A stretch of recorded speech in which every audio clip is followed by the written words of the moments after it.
I think he's in The Good Place. Because if he's not the main Asian guy from The Good Place, I'm going to tell you that now. He looks like him. He is definitely not. You fucking racist. That's I not cannot racist. believe I've got that on tape. I've definitely got that on tape. That's not going in this. But you look like some other white people, and it doesn't mean it's racist.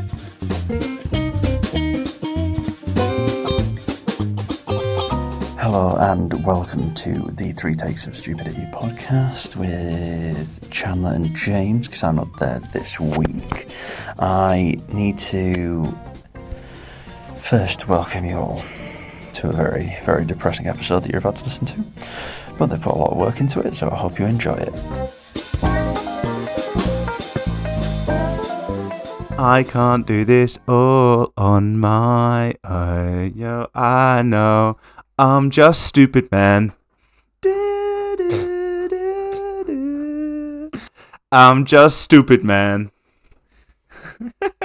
You hyped that up so much before we started recording. Yeah, it's great. It was not that good. How dare you? I can't do this all on my own because how I'm dare just I? stupid, man. So that's why you're here.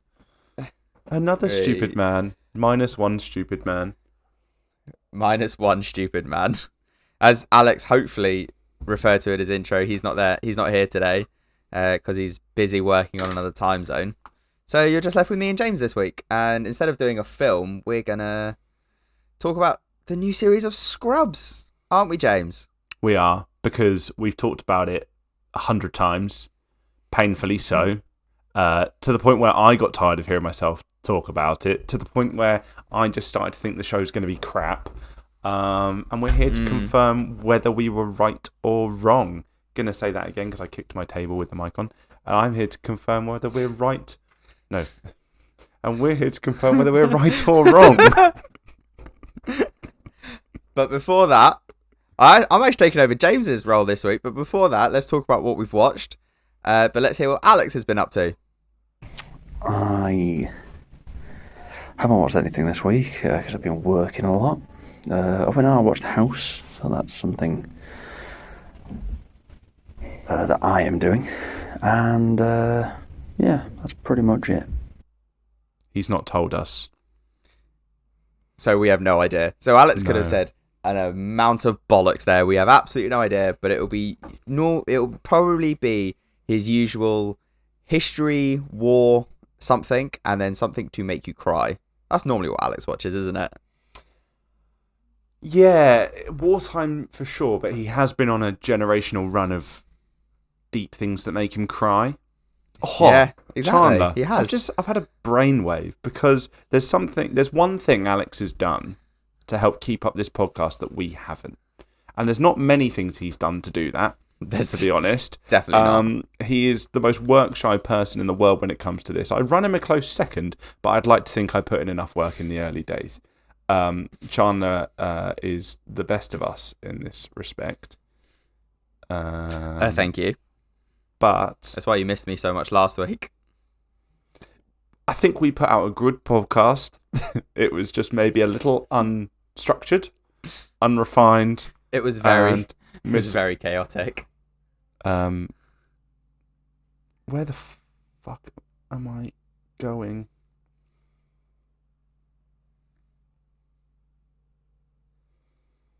Should I vamp while you search for whatever the hell you're searching is for? Yeah, do it. Play me out, Steve. That was a reference to Family Guy. James, this is not great audio content. You just scrolling through your phone for something. Well, I'm currently going to our hop.bio to find what I want to find. Please go to our hop.bio /3 takes. Are you trying to find Alex's letterbox? Alex's letterbox. That's exactly what I'm trying to do. Pardon me. Shouldn't have started having a Guinness. Now I'm burping on mic. Actually, that's what we should do. When one of us isn't here this week, we should make them do letterbox reviews. You can't make Alex do anything. And if you do that, he'll stop doing letterboxes. Ah, shit. We have a slight problem. His last review was on the 4th of February. And it was 300. Oh. And he probably talked about I Swear on the podcast. He has talked about I Swear.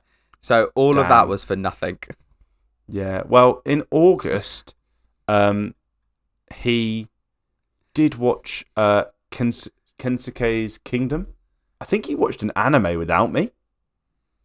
Oh, that's terrible. That's What? that's betrayal. That is He's betrayal. He's watched an anime without me and letterboxed it. You're genuinely feeling betrayal right now, aren't you? The amount of shit I get. And this is what he goes and does. Anyway, what have you... Do you want to know what's worst? What have you No, watched? No, I don't know.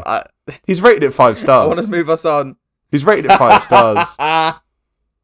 An instant classic. Maybe that's a It little takes Easter egg for you to find. an instant classic. It takes real skill to adapt a fantastic novel into a fantastic film, but this one has it nailed. A beautiful thing to look at and a wonderful story. There's no messing about with how good this film is. I don't think it is an anime, but it's definitely animated. Which is, close enough. And it looks stylized. James. Like this guy is Kensuke. His name's Kensuke. I'm crashing out. James, what have you watched this week? What have you done this week? It's fucking about Japan in World War II. It's literally our things combining. What a prick. Well, I can tell you I haven't watched Kensuke's Kingdom. Yeah, fair enough. What have I watched? I don't. Well, to be honest, I've watched Scrubs season 9. 10, technically. No, but 9's not canon.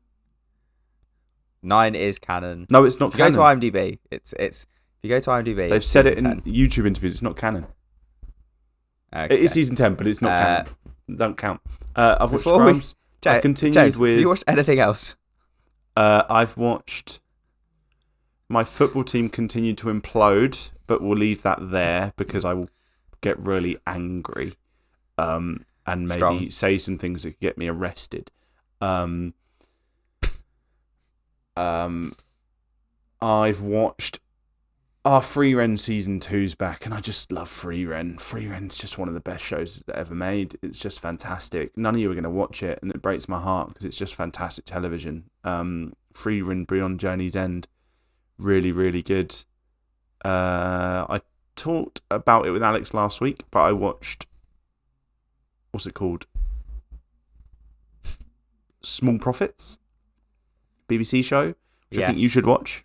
You Very did talk good. about it. Very sweet. And I wanted it to recommend it to you, so it was a shame when you went on it. Because it's a I really didn't have to listen to you talk about it, though. charming show, so you should watch it, Chandler. You did have to edit it and watch it. I will note it down. Anything else? That's all I've watched. That is Fair all enough. I've watched. I am watching at the moment. I'm currently catching up on season 3 of Shrinking. I'm up to date with that, which is another Bill Lawrence show, like Scrubs. I don't know if I ever And watched season I love Shrinking. 2.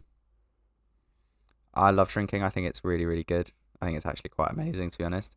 It does make me cry with pretty much every episode, but I'm okay with that. I'm genuinely okay with that.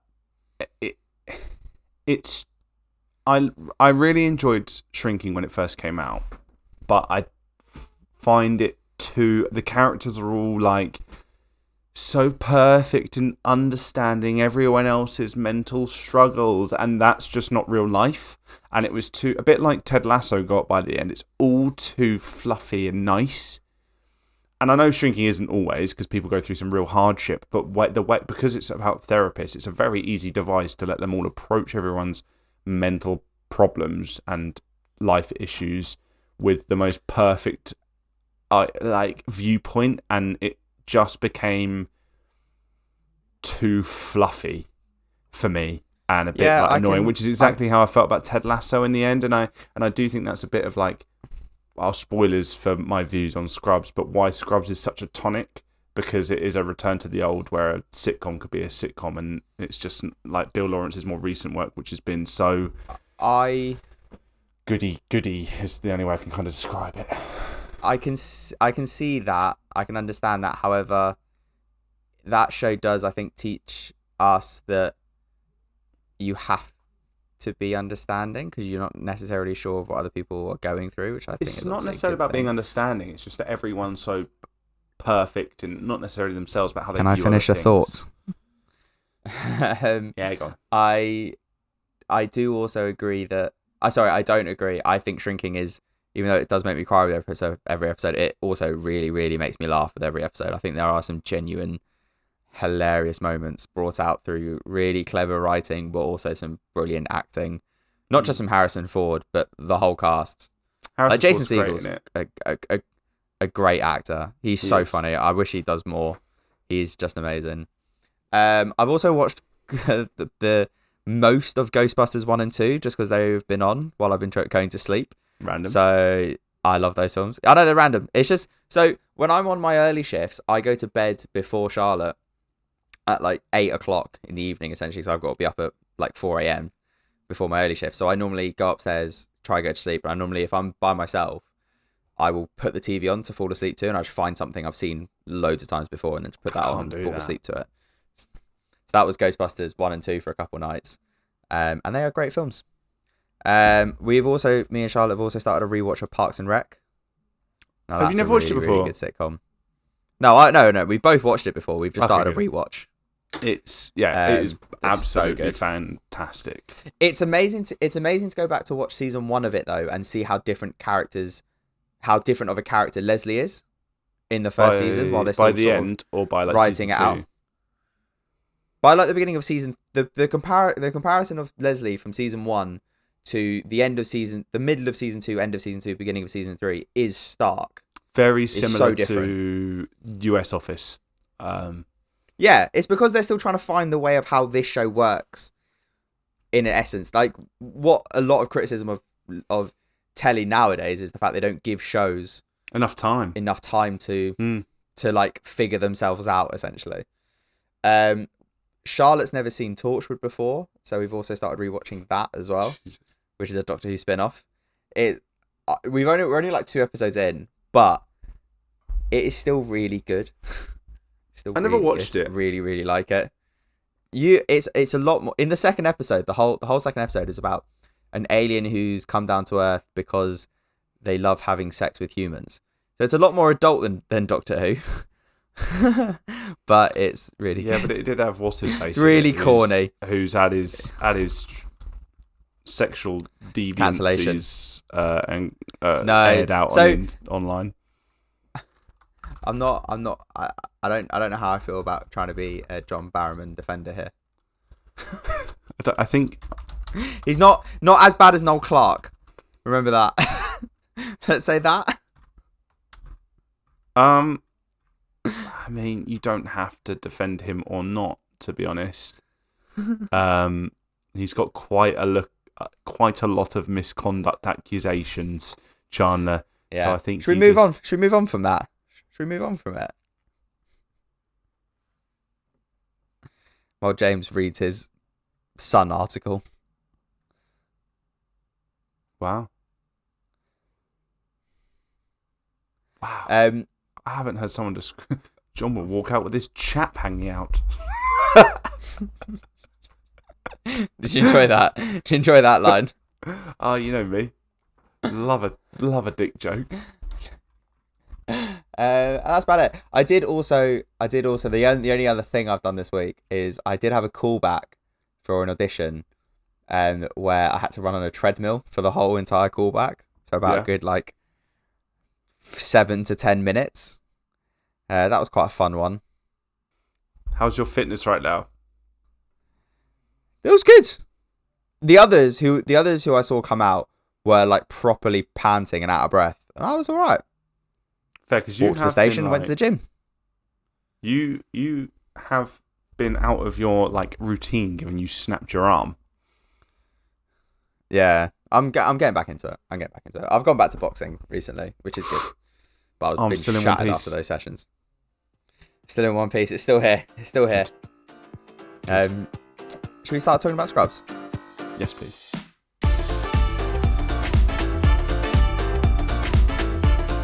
But first, before we talk about it, the people you really want to hear talk about it, let's hear what Alex had to say. My thoughts on the new Scrubs. It looks a bit too clean for me. I think I want it to be in 240p like it was originally in 2001, just to make me feel at home. But that's my one very, very small take on it. Other than that, really enjoyed it. Very homely. Felt like I was back watching OG Scrubs, which is nice. Well, that's some really inciting stuff there from Alex. I know exactly what you said, and I maybe agree, and maybe I disagree. Who knows? Who could tell? I certainly can't. But for the main event, we're going to talk about Scrubs. I think it's clear that it's been one of our favourite shows as a group ever. I loved it growing up as a teenager. It just hit at that right time when I graduated from Disney Channel sitcoms to adult sitcoms.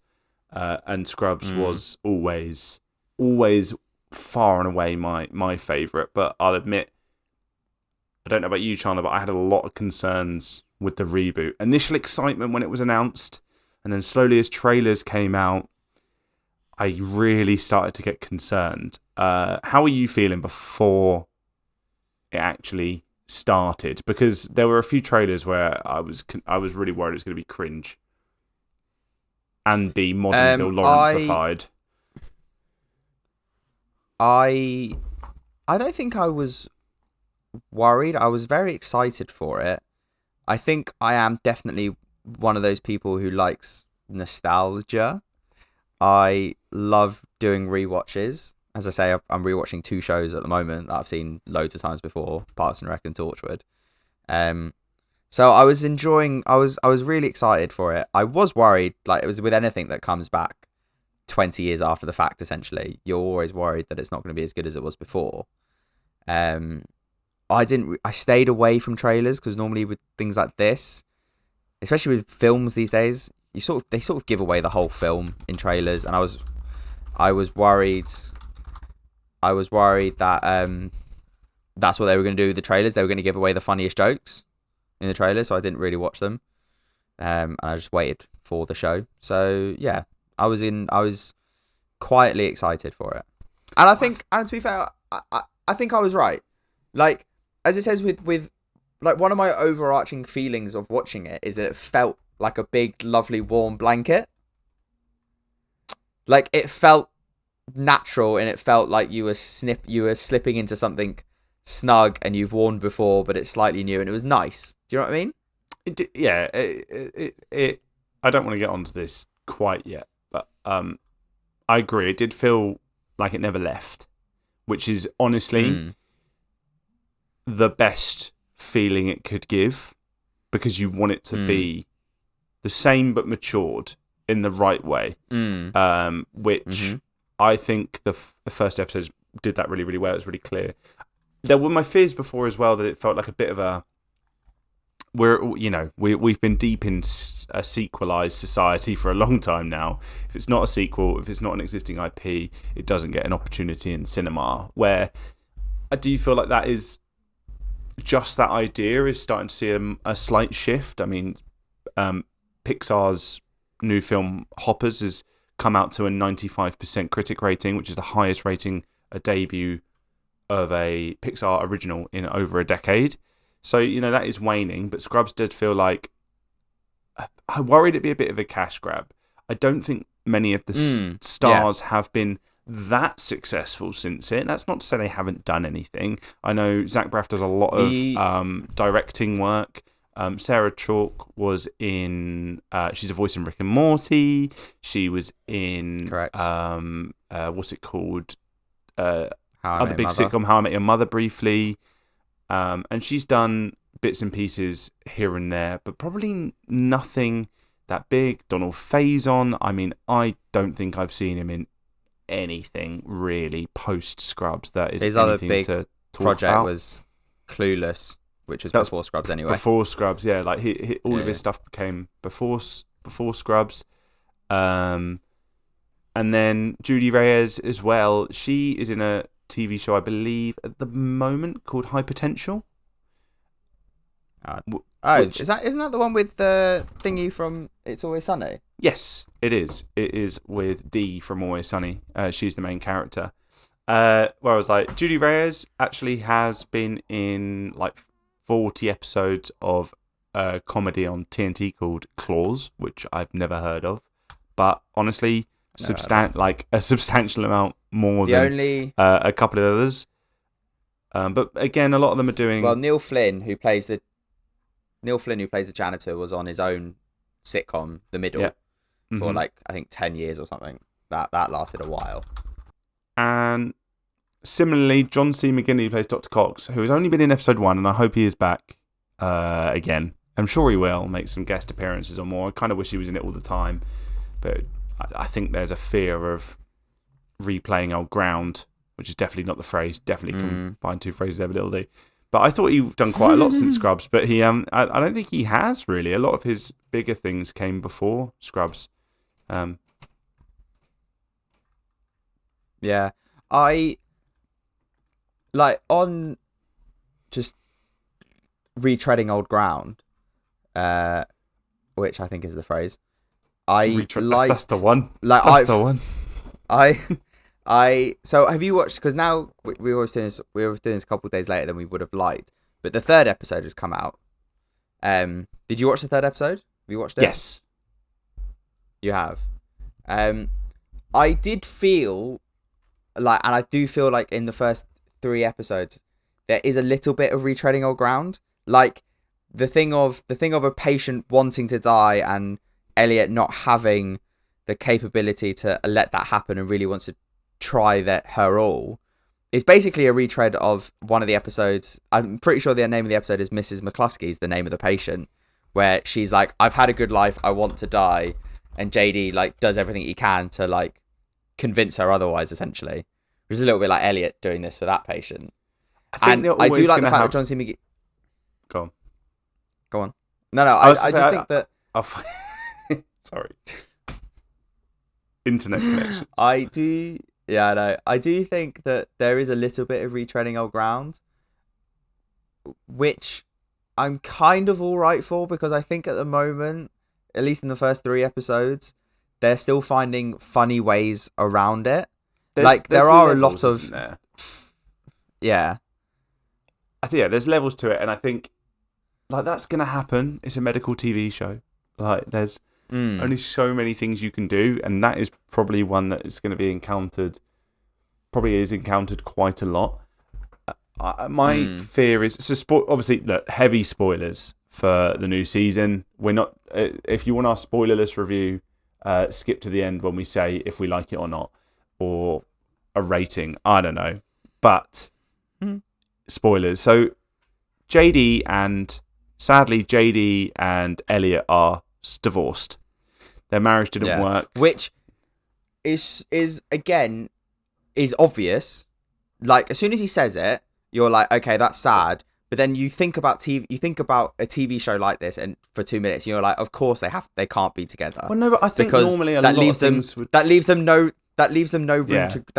room for JD and Elliot to then have another love story, because that's obviously what's going to happen. That's obviously happen. So I'll talk about that in a minute, because that's my biggest fear with this season, and that will change the way I feel about it a lot.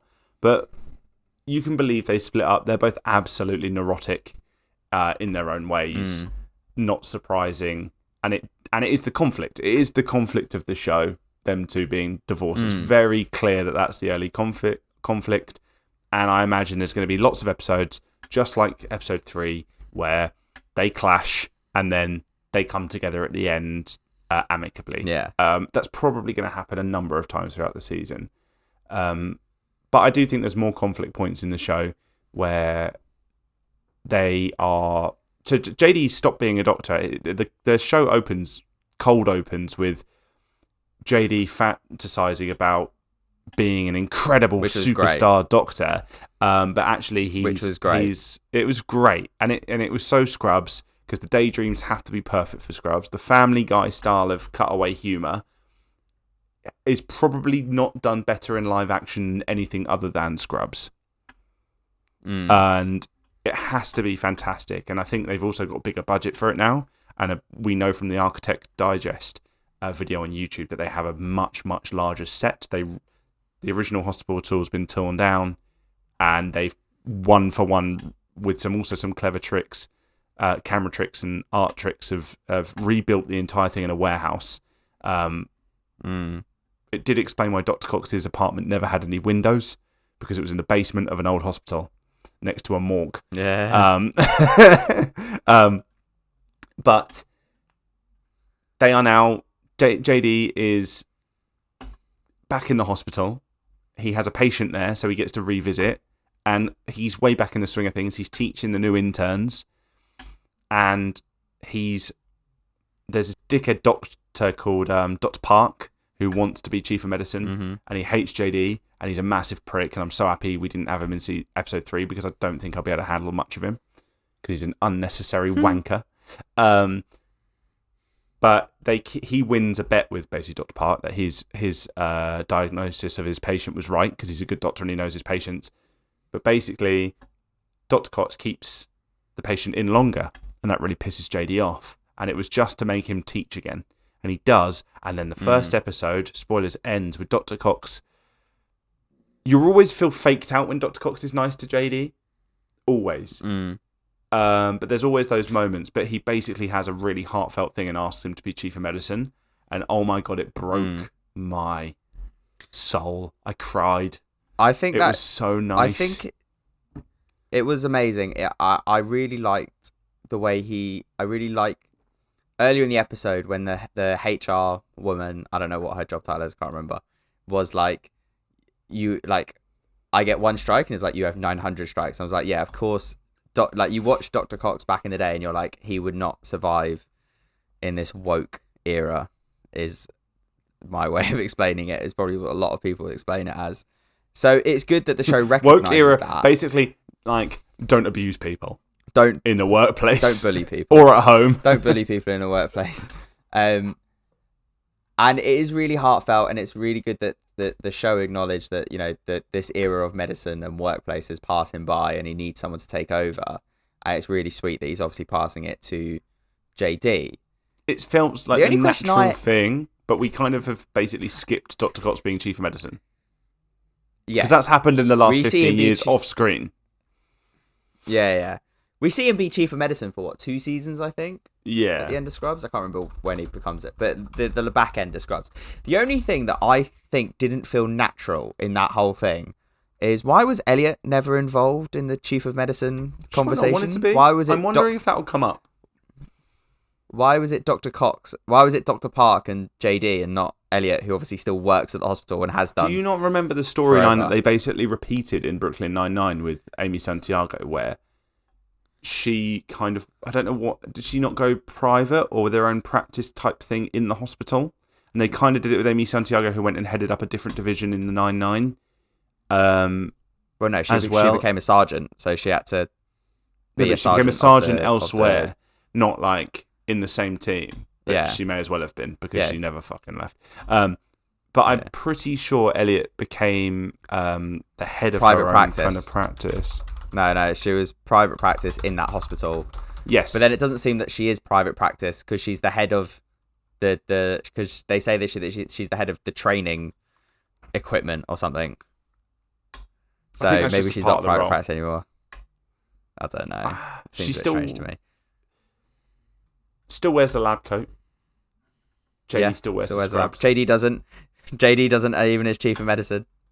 I don't know. I don't want to go off topic. There's a big point of JD's outfit. They've never worked out his. They've never really been able to work out his style in the show, and I think because it's called Scrubs and he's the main character, they kind of have to put him in Scrubs in a way. But they've made a lot of references in interviews to The Pit, which the Scrubs is always known as the most medically accurate medical TV show, even though it's just ironic. Because medically accurate fictional show overall. It just happened to be a comedic sitcom. But The Pit is now that, and it's a serious drama. And I think they asked Bill Lawrence, how was it putting together this show? He's like, oh, we'll just do the Pit storylines and add in humour. But basically JD now wears his scrubs and a hoodie, which is basically exactly what the lead in The Pit wears. Oh, really? That's funny. Yeah. That's really funny, actually. What was I going to say? I forgot what I was going to say now. But yeah, I just think, yeah, Elliot, it would have been good, I think, to have a slightly different go Elliot, Chief of Medicine, I think. But as I say, the show to land as well as it has done, you need JD to be the Chief of Medicine. Like, that is like, if the show had stayed on the air back in the late 2000s, early 2010s, that's what the show would have become. Well, JD becoming the Chief of Medicine. So it feels natural. You are right. It does feel natural that he is the Chief of Medicine. I think he was always being positioned in the original series to be building to be the next Dr. Cox. Always. Yeah. And when Dr. Cox became Chief of Medicine, he kind of and he was. He was. Yeah. Before he became, as we see at the start of this show, a private concierge doctor to rich people. And yeah, sounds like a nice life, doesn't it? Does sound like a nice life, but not if you. I guess not if you're like, if you're a doctor, you're probably more likely to be quite driven. You've worked harder than almost everyone at just studying to be where you are. So almost like an athlete in a weird way. You're probably going to strive for more compared to us, loafers. Losers. Losers, yeah. Fucking losers we are. We don't help anyone. Except with this podcast. Lol. Maybe you'll see my free training on a Substack. But no, he became Dr. Cox, and then him replacing him as Chief of Medicine feels right. And it also doesn't feel like it does. We need the previous 15 years of what's happened to see that, understand it. Yeah. They show enough for us to understand who these characters are. Also love that Turk's Chief of Surgery. He was at the end of surgery. Yeah, exactly.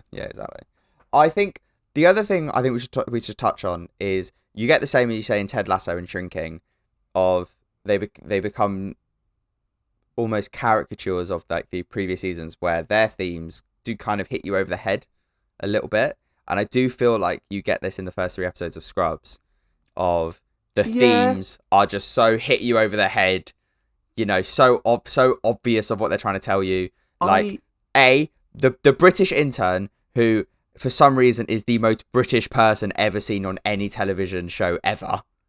Like, does he need to be that British, really? Yeah, no, they just need basically to be that British. They pick out anyone that could be Harry Potter on the stage, so a little bit more handsome, than Daniel Radcliffe, and they go, yeah, that'll do. That's how it works. That'll do. That is a bit on the nose, but also I don't know how you do it not on the nose. No, but he comments on like the terrible state of the American healthcare system compared to obviously what we're quite lucky to have in the UK of the NHS. Questioning however you feel on the NHS, but point still stands of him going, why in America do you have to choose between being bankrupt and being poor or dying, essentially? I get what you mean. That's just said in dialogue. I know, but I didn't find that so egregious because that's what you would do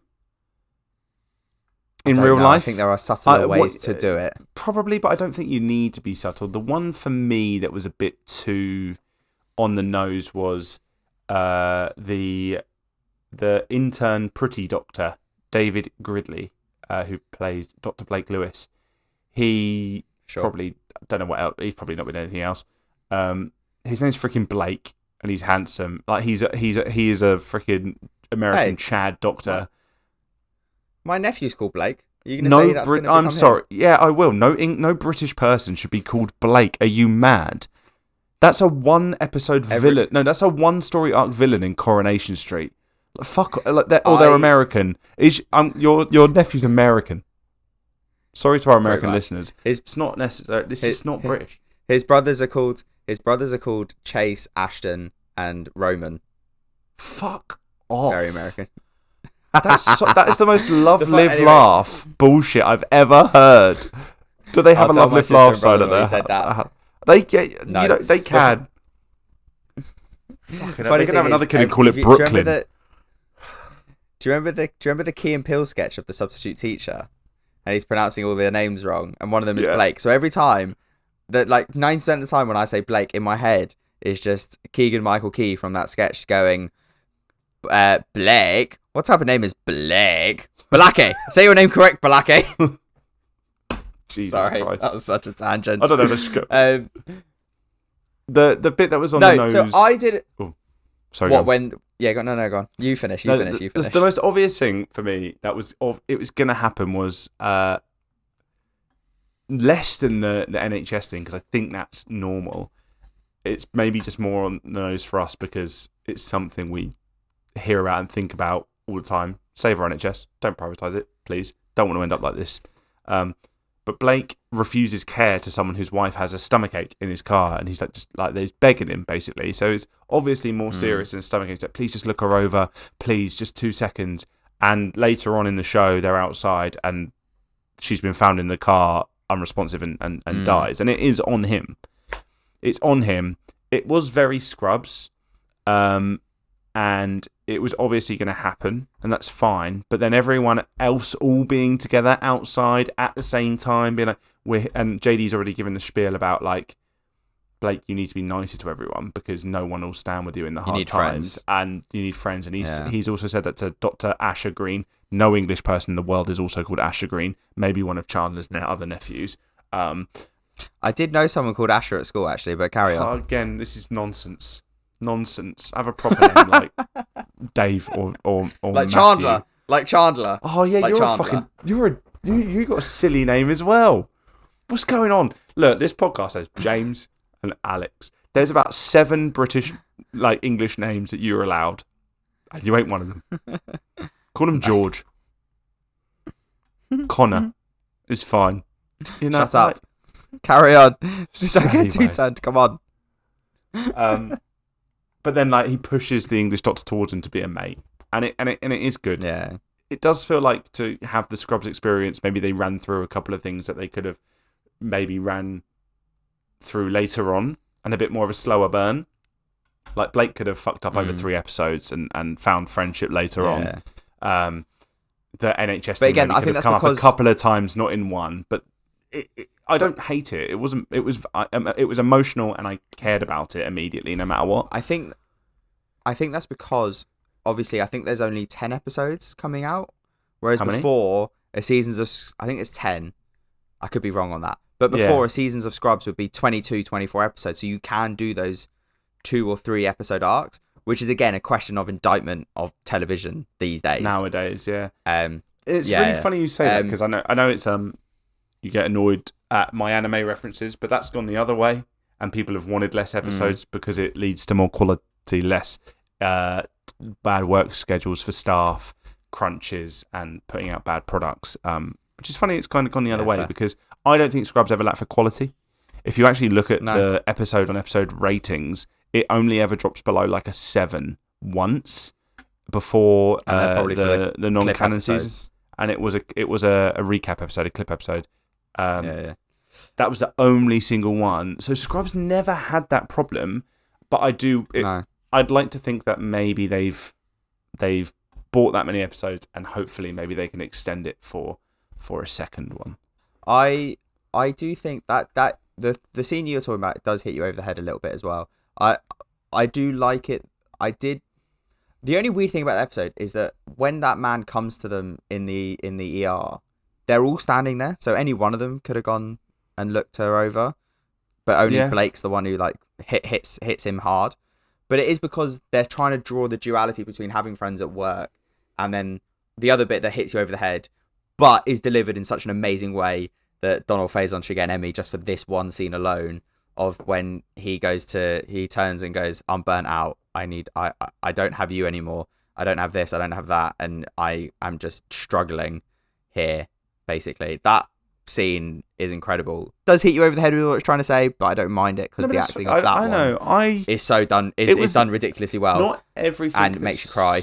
Not everything that's said in words is hit over the head. That was very evident throughout the episode.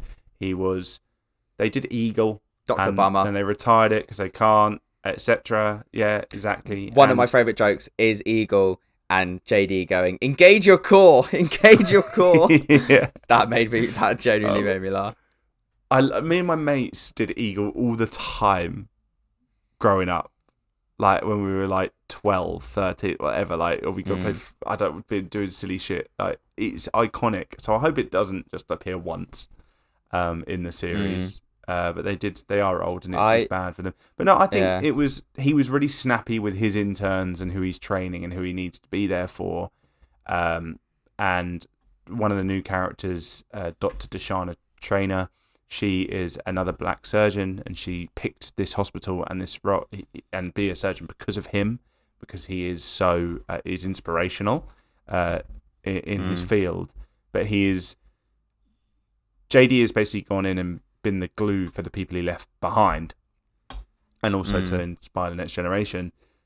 So I think that's quite natural of how male conversations about how you feel come about, and in the 2000s, and like Zach Braff and Donald Faison in these roles was so important to show, especially to like, I think teenage boys like ourselves when we first watched it, that you can have emotional conversations with your boys.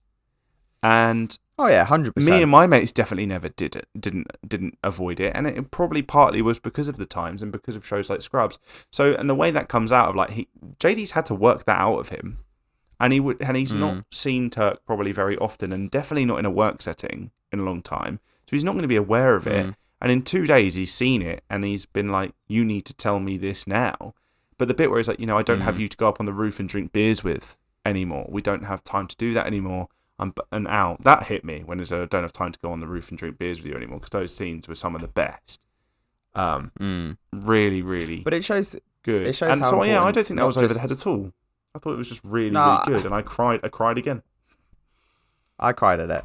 I think it is. It shows how important friends are at work and the people you work alongside with day in, day out. Like, as you say, on this podcast, we all met through work, and you know, it's important to have each other around. And it's important to have, friends you can talk to. It is great. Don't get me wrong. I loved it. I did love it.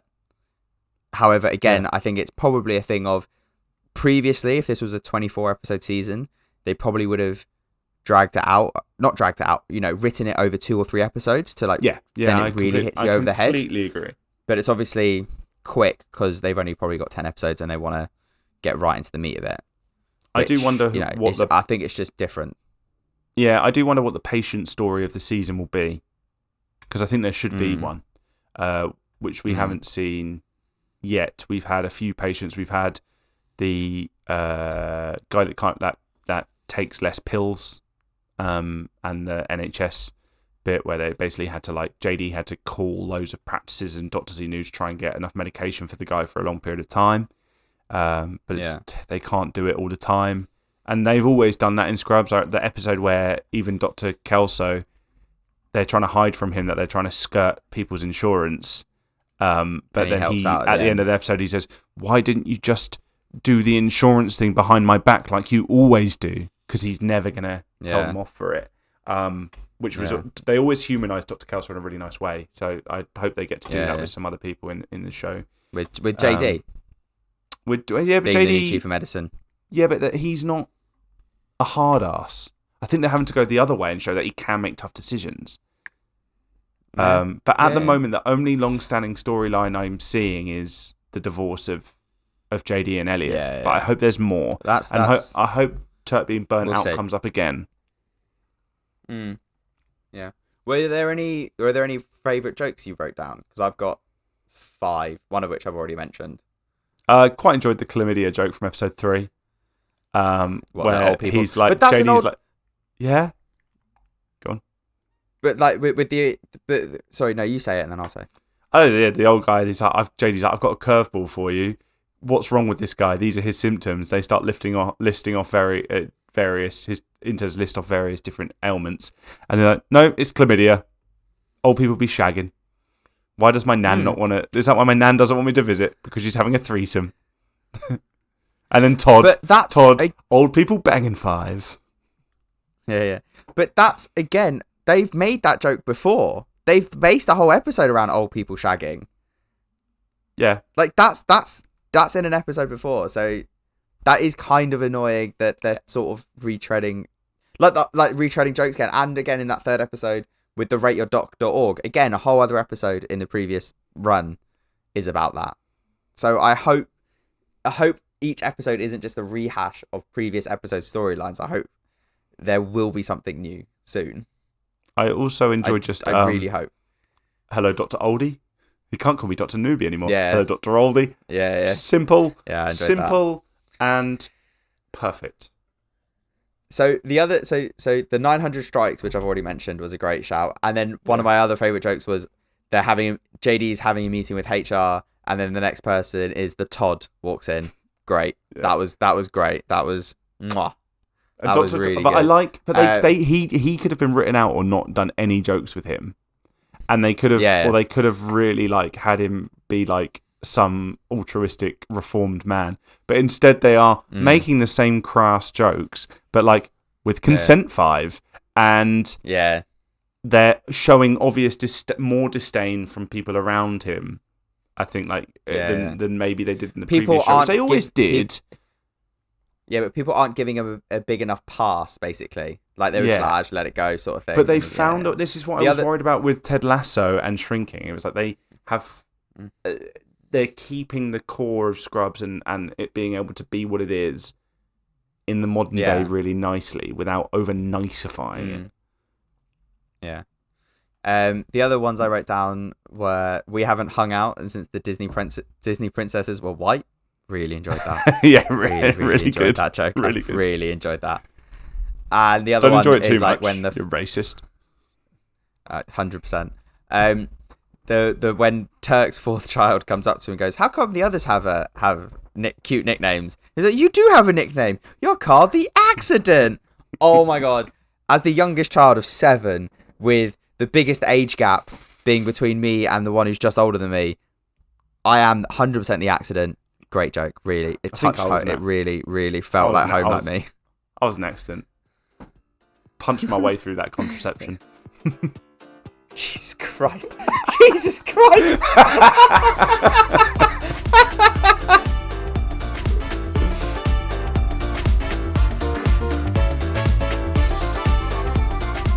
To round this one off, we're just going to do 2 little takes. Alex didn't send us an overall take, but that was basically what voice note he won't.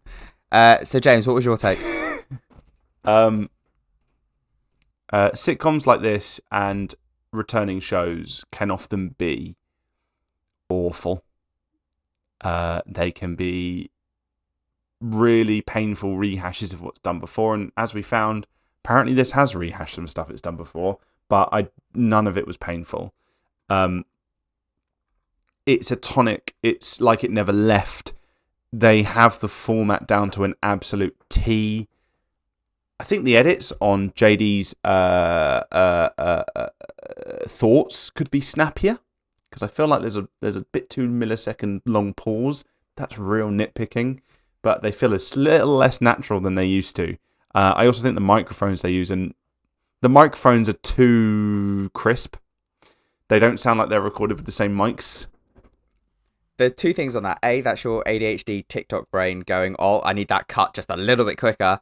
And the second thing is, yes, there is an overall shine to it that is not in the previous show.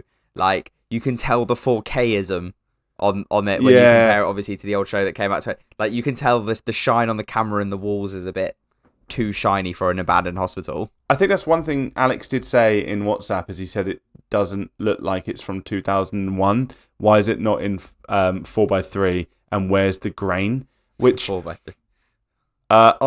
I do understand, but this is there's definitely a shine, but it still looks like it's obviously the same building as the old Sacred Heart, essentially, that they've redesigned. But I don't know. It's just that I think the crispness of the mic on his thoughts is too clear. There's just something not quite right with it, but it still hits, so it's not a problem. Hopefully we can get that kind of production for our podcast.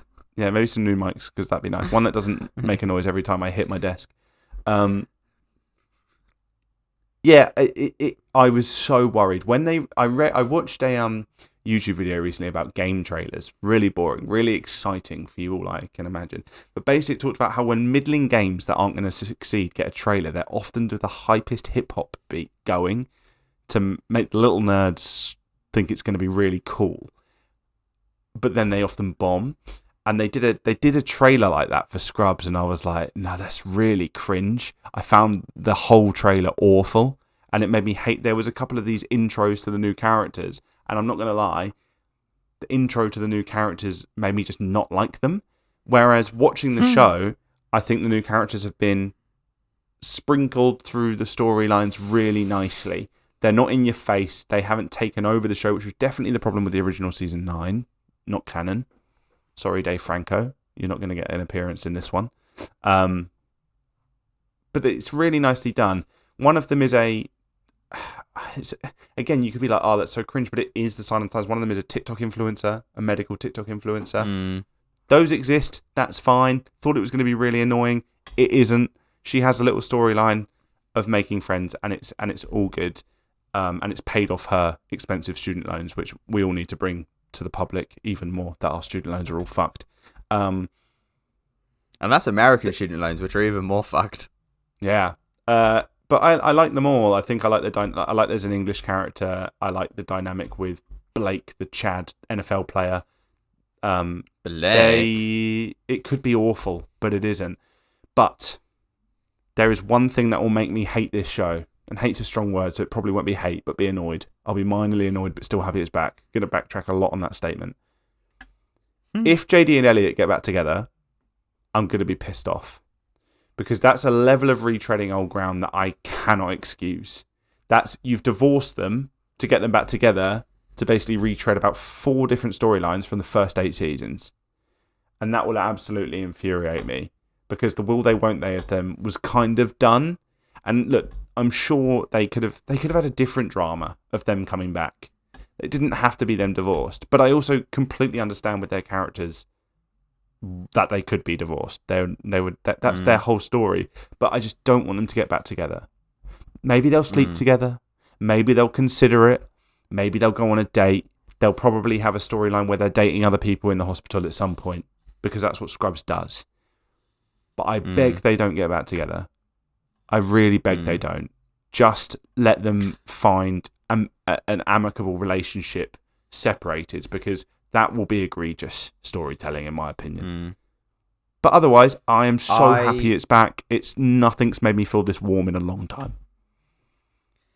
That was good, actually. I agree with you that it will kind of suck if they get JD and Elliot back together. However, I can tell you now, they will definitely end up together at the end of the show. No, season 3. Maybe episode 3 maybe not at the, showed it so much, didn't it? Maybe not at the end of this season, but at the end of whenever this revival ends, they will be together. 100%. No. It's just it will just happen. It's like, I don't know if you've ever seen a show called Californication. You ever seen that with David Duchovny, Natasha McElhone, and a few other random people? They basically, there's 7 seasons of it, and the David Duchovny character gets with the girl he loves at the end of every season, only to be broken up in the first episode of the next season. Just because in that show they thought that every season was going to be their finale, but they kept getting renewed. And the writers know that if the characters don't have that central conflict, the show doesn't work. And I think it's going to be the same with this, unfortunately. I think at the end of either this series of it, or if there's a second one or a third one or whatever, at the end of this run of the show, or the next finale of the show, they will be together. I'm calling that now. 100%. Mate, get him back with Kim. I watched a video review, and he argued that JD and Elliot should have probably actually never been together anyway. So my next thing I was going to say in my take is, what I do hope they bring back is that he had a child with Kim in the show, who has had no mention of in the first 3 episodes. They mentioned he's got 2 kids with 2 women. But where are they? They're obviously grown up. Him and Elliot have 1 kid, and he has 1 kid with Did they mention Kim. that? They mentioned he has 2 kids in the first episode, I think. Interesting. I missed that. But they should bring back Kim. I wonder if we'll see them. I think Elizabeth Banks. I loved the Will They Won't They of Elliot in the first 8 seasons, but the Kim relationship was good. I didn't like Elliot's with that guy who I can't remember. Didn't like that relationship. Intern. Yeah, I didn't like that. He was annoying. But Kim, anyway, the one with Kim was really good. Yeah. But overall, as I said earlier, it felt like a nice blanket. I really enjoyed watching it. Yes, you can probably say there's a lot of retreading and rehashing of old storylines and jokes, but I still enjoyed all 3 episodes. I've really, as I've written down in my notes, really funny, great jokes, great callbacks, so much the same tone as the previous series, manages to always balance the funny and the emotional. That's it. That's it in a nutshell. That's what Scrubs used to do so well. Balance funny and emotional. It will make you laugh and make you cry in the same 20 minutes. And that's what it's doing now. What else could you wish for? This has made me more excited for the Malcolm in the Middle reboot that's happening, I think, next month or in the beginning of May. Because if they do that as well as this, I'm going to be a very happy man. The dynamic in the Malcolm in the Middle one's going to have changed way more than this one. Excessively so. The biggest compliment I can give this Scrubs is that it looks like it's aged with the time. It's come with the times well. Basically, James is saying it's gone woke. No, I'm saying if anything, I'm saying that it's just not gone overtly. Yeah, it was a joke, James. It was a joke, James. Yeah, it was a joke. You're woke. You're woke. I am woke. You woke ass bitch. You woke ass bitch. Stop complimenting Alex, me. lead us out. Alex, lead us out with your recorded outro. I wish I did this all on my own, 'cause I know Chandler's just stupid, man.